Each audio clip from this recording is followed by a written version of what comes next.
दोस्तों आपको बहुत से ऐसे चैनल्स मिल जाएंगे, ऐसे लोग मिल जाएंगे जो आपको बोलते होंगे कि ट्रेडिंग इंडिकेटर के बिना आप ट्रेड कर सकते हैं।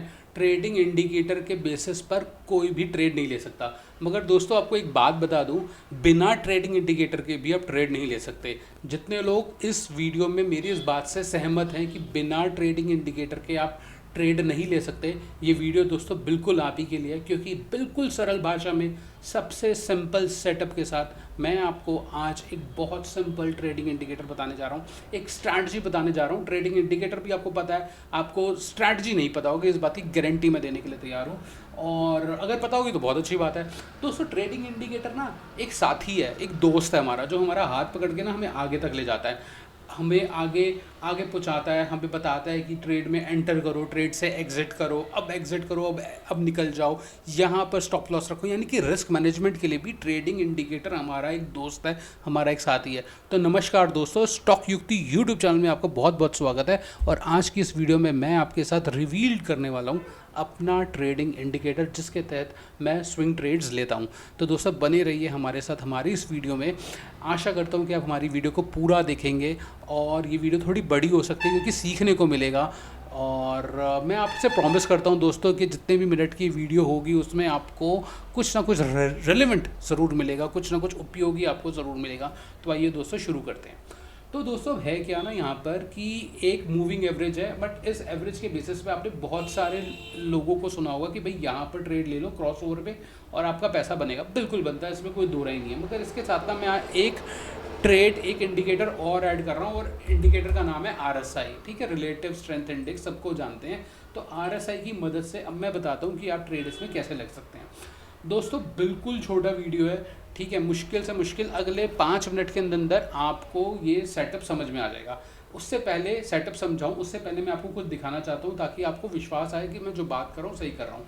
दोस्तों सेम स्ट्रैटेजी की बेसिस पे ना मैंने एक ट्रेड लिया था यहाँ पे अस्त्रा माइक्रोवेव का। ठीक है, ये डिफेंस की कंपनी है, शायद हो सकता है आपको दिखाई ना दे रहा हूँ तो बड़ा कर देता हूँ। तो यहाँ पर आप देख सकते हैं ये अस्त्रा माइक्रोवेव का मैंने एक ट्रेड लिया है, 705 में एंट्री ली है। और अभी आज ही ये एंट्री 828 की है लगभग। आज मैं 22 अप्रैल 2025 को ये वीडियो बना रहा हूँ दोस्तों। और आप देख सकते हैं कि 17% का मेरे को उसमें रिटर्न आ चुका है लगभग। और अभी भी मैं इस ट्रेड में बना हुआ हूँ। ठीक है, तो क्या रीज़न है, कैसे, किस बेसिस पर ये ट्रेड मैंने लिया था। ठीक है, तो आइए इसी बेसिस पर हम बात करते हैं। उससे पहले मैं आपको एक चीज़ और दिखाना चाहता हूं दोस्तों कि हमारा अपना एक सेटअप है, उसका सेटअप का नाम हम बोलते हैं युक्ति स्क्रीनर सेटअप। अब आप यहाँ पे देख सकते हैं, यहाँ पर आपको अस्त्रा माइक्रोवेव दिख रहा होगा, ये हमारे अपना सेटअप है, अपना कोड है।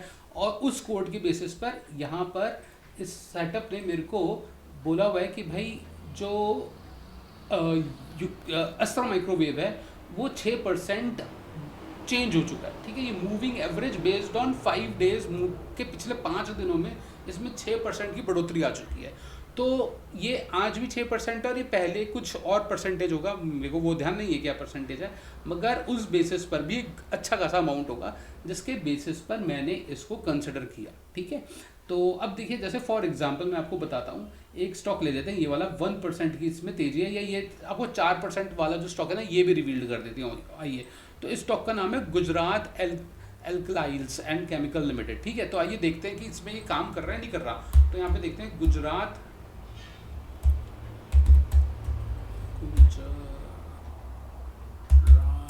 एल्काइल्स एंड केमिकल्स लिमिटेड, ये आ गया स्टॉक यहाँ पर। और आप देख सकते हैं इसमें भी बढ़ोतरी है दोस्तों। आप चाहें तो इस स्टॉक को भी देख सकते हैं। देखिए वीडियो बनाते बनाते ना कभी मेरे पास भी कुछ स्टॉक्स आ जाते हैं और मैं भी इस पर कंसिडर करूंगा। ठीक है, तो अब आइए बताते हैं, दोनों को स्टॉक्स को देखेंगे बारी बारी से। ठीक है, तो अब सबसे पहले हम अपना स्टॉक ले लेते हैं। एक मिनट, स्टॉक का जो स्क्रिप्ट है उसको कॉपी कर देता हूँ मैं। ठीक है, तो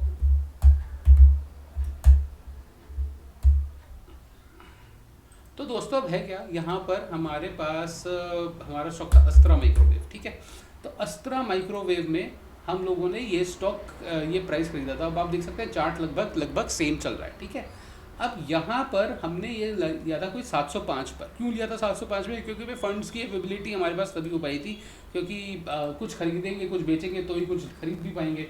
ठीक है, तो ये 705 लगभग इस कैंडल पे हम लोग ये स्टॉक लिया था। ठीक है, हालांकि ये हमारी रडार में तो काफ़ी पहले समय से आ चुका था, ठीक है। मगर मैं आपको एक बात बताता हूँ दोस्तों, बहुत ध्यान से आप एक बात देखना, ये भी हटा देता हूँ और ये भी हटा देता हूँ और उसको प्लेन करते हैं और हमारा अब इंडिकेटर शुरू हो गया, हमारी स्ट्रैटेजी जो है वो शुरू हो गई है। आप देखिए यहाँ पर एक बिल्कुल सिंपल आइज से अगर हम देखेंगे तो हमें ब्रेकआउट कहाँ पर दिख रहा है, हमें ब्रेकआउट दोस्तों दिख रहा है, मतलब इसमें तो बड़े सारे ब्रेकआउट्स हैं नो डाउट, मगर एक ब्रेकआउट आपको मैं बताता हूँ। एक ब्रेकआउट ये ब्रेकआउट है, ठीक है। एक ब्रेकआउट आपका ये वाला ब्रेकआउट भी कंसिडर होगा, एक ब्रेकआउट आपका ये भी कंसिडर होगा, है ना, ये भी एक ब्रेकआउट कंसिडर होगा, ठीक है। अब अगर आपको सही बारे में बात बताऊं तो एक ब्रेकआउट दोस्तों ये भी कंसिडर होगा, ठीक है, ये वाला छोटी लाइन जो जा रही है और हमने यहाँ पे ट्रेड लिया था, ठीक है। अब अगर मैं इसको 2 आवरली कैंडल में देखता हूँ दोस्तों, तो आप देखिए यहाँ पर आपको बिल्कुल अच्छे तरीके से ब्रेकआउट कंसिडर हो रहा होगा, दिख रहा होगा कि ये एक ब्रेकआउट ही कंसिडर होगा, ठीक है। और हमारा ट्रेड भी कोई इसके आसपास ही लगा था, हालांकि मेरा ट्रेड नीचे मैंने एग्जीक्यूट कर दिया था कि मैं लूँगा, डिसीजन इसका नीचे ही ले लिया था, मगर फंड्स जब होंगे अवेलेबल तभी वो ट्रेड भी एग्जीक्यूट होगा, ठीक है। तो अब देखते हैं। अब देखिए आपको एक चीज़ बताता हूँ दोस्तों, यहाँ पे जैसे कि फॉर एग्जांपल ये वाला ट्रेड है यहाँ पर, ठीक है, ये वाला, ठीक है। अब देखिए ये क्यों बुलिश हुआ, मैं आपको बताता हूँ। जैसे ये वाला एक ब्रेकआउट हुआ है यहाँ पर, ठीक है, ये वाली जो कैंडल है ब्रेकआउट हुआ है, तो सबसे पहले आप देखिए ये वाली जो RSI है, ये RSI को ब्रेकआउट दिया इसने। ये एक RSI पर मैं यहाँ पर एक लगा देता हूँ कि ये एक RSI का एक रेजिस्टेंस लेवल है, तो इस कैंडल के ब्रेकआउट से पहले RSI ने ब्रेकआउट दे दिया, नहीं दिया। तो दोस्तों खाली प्राइस का ही ब्रेकआउट मैटर नहीं करेगा या ब्रेक डाउन मैटर नहीं करेगा।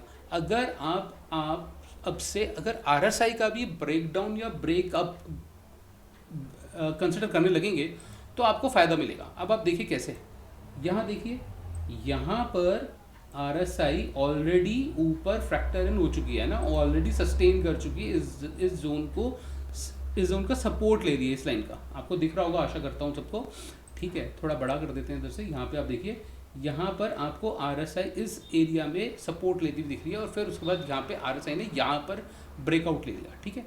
दूसरा देखते हैं, एक RSI का ये भी एक रेजिस्टेंस जोन था, RSI ने इस रेजिस्टेंस जोन को जब तोड़ा तो यहाँ पे भी ब्रेकआउट हो गया, कंसिडर होगा नहीं होगा, बिल्कुल होगा।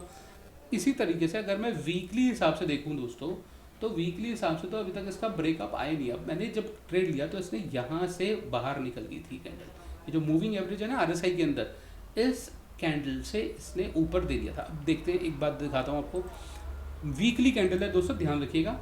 यहाँ पर ये जो कैंडल है, सॉरी, ये जो कैंडल है,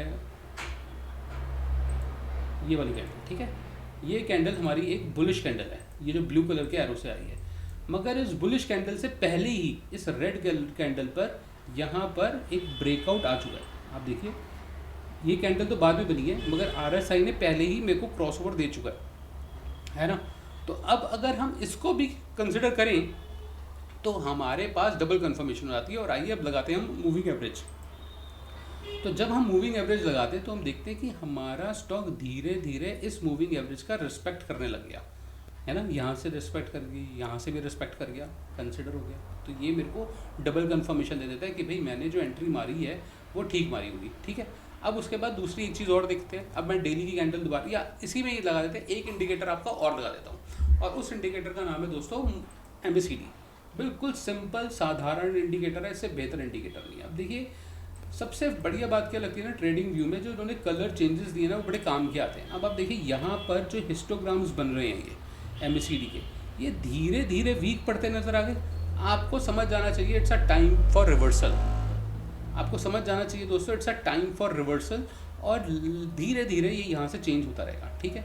अब आप देखिए, अगर आप अपने MACD के क्रॉसओवर पे जाएंगे तो आपको एंट्री वो यहाँ दिलाएगा, क्योंकि MACD का क्रॉसओवर तो यहाँ पे हुआ है, एंट्री यहाँ दिलाएगा। मगर हमने तो पॉइंट यहीं पे बना दिया एंट्री का, और देखिए क्या एंट्री बनती नहीं बनती, बिल्कुल बनती है इस जगह पर कहीं पर भी एंट्री। अगर मैं अब इसको डेली की कैंडल पे लगाऊं तो हमारे हिसाब से तो अब देखिए यहाँ पर एंट्री है, मगर हमारी नॉलेज में ये स्टॉक बहुत पहले से था। मगर अगर मैं आपको यहाँ पे बताऊं कि हमने तो यहीं पर इसको एंट्री मार दी थी, है ना। यहाँ पर भी आप एंट्री ले सकते थे। क्यों ले सकते थे? क्यों ले सकते थे? क्योंकि यहाँ पर भी MACD नीचे जा रहा था। मगर अगर आप यहाँ पे देखिए, ये एंट्री का पॉइंट क्यों ज़्यादा बेहतर है, यहाँ पर असल में तो एंट्री का पॉइंट यहाँ पे ज़्यादा स्ट्रॉन्ग है। क्यों ज़्यादा स्ट्रॉन्ग है? क्योंकि एक तो ये ब्रेकआउट हो चुका है, ऊपर दे चुका है, ठीक है। RSI भी ऊपर चल रही है, तो यहाँ पर आप कहीं पर भी ले लें वो ठीक है। मतलब ये एक रेंज आती है, एग्जैक्ट ऊपर एग्जैक्ट नीचे तो कोई नहीं पकड़ पाता। कई बार पैसे नहीं होते और कई बार सिचुएशन नहीं होती, बंदा ही नहीं होता ऑर्डर पंच करने के लिए, ठीक है। तो मतलब एक रेंज है। अब आप इस रेंज में अगर कहीं पर लेते हैं तो स्टॉक बिल्कुल कंफर्ट लेवल पे लिया, नहीं लिया, बिल्कुल कंफर्ट लेवल पे लिया है और लिया। और देखिए हमने तो ये 705 पे लिए यहाँ कहीं पर इस कैंडल पे। तो इस कैंडल पे लेने का उद्देश्य कोई ऐसा नहीं था, उद्देश्य है अवेलेबिलिटी ऑफ फंड्स। दूसरा स्टॉक बेच के ही तो एक दूसरे स्टॉक में आप इनपुट कर सकते हैं, ठीक है। और अब हमारा टारगेट क्या होगा? अब हमारा टारगेट दोस्तों, अगर हम, अब डिपेंड करता है कि जब आप ट्रेडिंग में आ रहे हैं तो आप किस माइंडसेट से आ रहे हैं। या तो आप बड़े निवेश के हिसाब से आ रहे हैं या आप छोटे स्विंग ट्रेड के माइंडसेट के हिसाब से आ रहे हैं। अगर फॉर एग्जांपल इसमें मेरे को बुक करना होगा तो सबसे पहला बिल्कुल क्लियर विजिबिलिटी के साथ ये मेरा एक मैक्सिमम व्यू पॉइंट हो सकता है यहाँ से प्रॉफिट बुकिंग का, कि इस लेयर से, इस रेंज से अगर मेरा स्टॉक ऊपर जाएगा तो मैं इसमें बेचने के मौके तराशता रहूँगा। मगर मेरे RSI और MACD को भी तो सपोर्ट करना चाहिए। हो सकता है कि ये बिल्कुल ही टकाटक ऊपर चलता रहे। इसमें बेचने के लिए दोस्तों, अब अगर आपको बताऊं तो यहाँ पर आप कर लगा दो हैकेनेशी कैंडल्स। और जब हैकेनेशी कैंडल्स में आपको अगर रिवर्सल का साइन दिखने लगे और इसका जो व्यू पॉइंट है, जो यहाँ पर डेली की एवरेज है, इस एवरेज को, डेली की एवरेज को थोड़ा सा बड़े टाइम फ्रेम में लगा दो, जैसे 3 घंटे का टाइम फ्रेम। अब 3 घंटे के टाइम फ्रेम में जब आपको बेचने का मौका मिले, मैं आपको शर्तियाँ बता सकता हूँ दोस्तों कि यहाँ पर ये स्टॉक रेजिस्टेंस देगा और यहाँ से नीचे आएगा और मैं यहाँ पर बेच कर निकल चुका हूँ। अगर मैं स्विंग ट्रेड कर रहा हूँ, ऑब्वियसली मैं नहीं बताऊँगा उस बारे में, मगर अगर मैं यहाँ पे स्विंग ट्रेड करूँगा तो मैं यहाँ पर सेल कर दूँगा। और आइए बना भी देंगे हम इसकी दोबारा अपनी वीडियो, कि ये जो एक जोन है, ये यहाँ पर एक सेल जोन है फॉर स्विंग ट्रेड, है ना। तो ये एक सेल जोन है फॉर स्विंग ट्रेड, ठीक है। और यहाँ से हमें निकलने के मौके देखने चाहिए। और मेरे को ऐसा लगता है कि RSI भी यहाँ से इसके बाद आपको रिटर्न रिवर्सल ज़रूर देगी। तो दोस्तों हमने क्या बात करी? हमने बात करी कि आप जब ब्रेकआउट देखेंगे तो आपको ना सिर्फ ब्रेकआउट कंसिडर करना है प्राइस का, बल्कि आपको ज़्यादा बेहतर ब्रेकआउट तब मिलेगा जब आप RSI का भी ब्रेकआउट करेंगे। और आप देखेंगे कि RSI पहले ब्रेकआउट हो जाए प्राइस के ब्रेकआउट से, क्योंकि प्राइस में तो मूवमेंट बाद में आएगी। पहले आप रेस दबाते हैं, फिर गाड़ी की स्पीड तेज होती है ना। तो उसी तरीके से RSI पहले आपको ब्रेकआउट दे देगा। आप देखिए यहाँ पर RSI हमने यहाँ पे ट्रेड लिया तो यहीं पर ही आसपास ब्रेकआउट भी हो गया और उसके बाद से स्टॉक की RSI ऊपर चल रही है, ठीक है। ये कुछ इस हिसाब से है।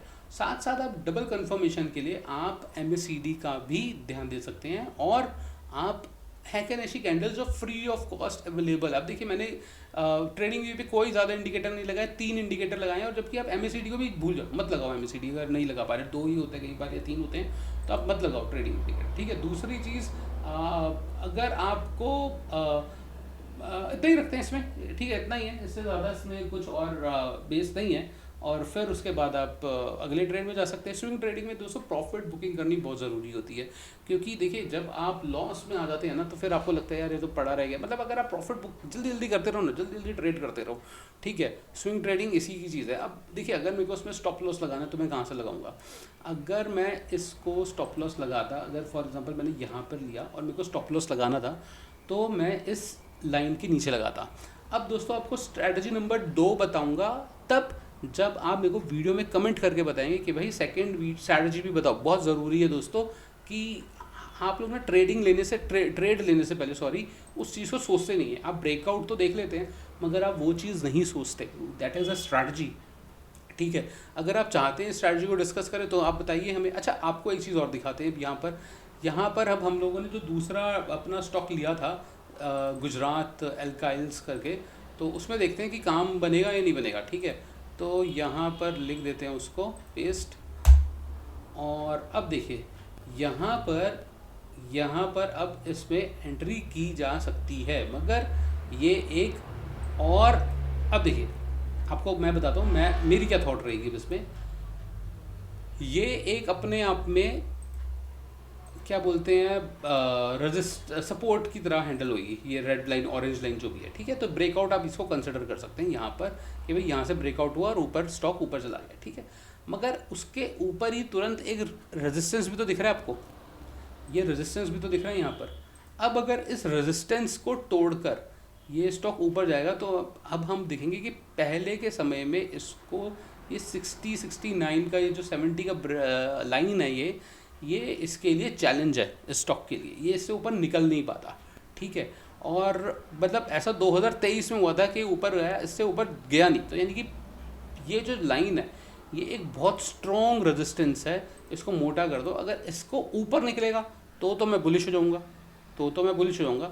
मगर तब तक के लिए मैं स्ट्रैटेजी इस स्टॉक में वेट करूँगा थोड़ा सा कि भाई इसको थोड़ा सा सेटल होने देते हैं। और लगता भी ऐसा ही है दोस्तों, यहाँ से देखो ना, ये है थोड़ा सा ऊपर जाएगा, ऊपर जाएगा, ऊपर जाएगा। यहाँ से ऐसा लगता है कि ये स्टॉक पता है कैसा मूव करेगा, ये स्टॉक मूव करेगा कुछ ऐसा, यहाँ से जाएगा, ऊपर हिट मारेगा, फिर ऐसे ऐसे करके खूब सारे कर्व्स बनाएगा, उसके बाद फिर ऊपर जाएगा, रीटेस्ट करेगा, फिर ऊपर निकलेगा, है ना। ये कुछ इस तरीके से शक्ल बनाएगा, ठीक है। तो ऐसा, अच्छा ये पूरा कब हो जाएगा? अगर ये कुछ ऐसा हुआ, ये स्टॉक कुछ ऐसा हुआ, तो ये मेरे को ऐसा लगता है कि कितने दिनों में आपको रिटर्न दे देगा। तो ये आपको रिटर्न दे देगा दोस्तों अगले 74 बार्स में, यानी कि मतलब मोटा मोटी बिल्कुल, ये मैंने बनाया ना, हो सकता है यहीं से निकल जाए, हो सकता है ब्रेकआउट यहाँ से निकल जाए।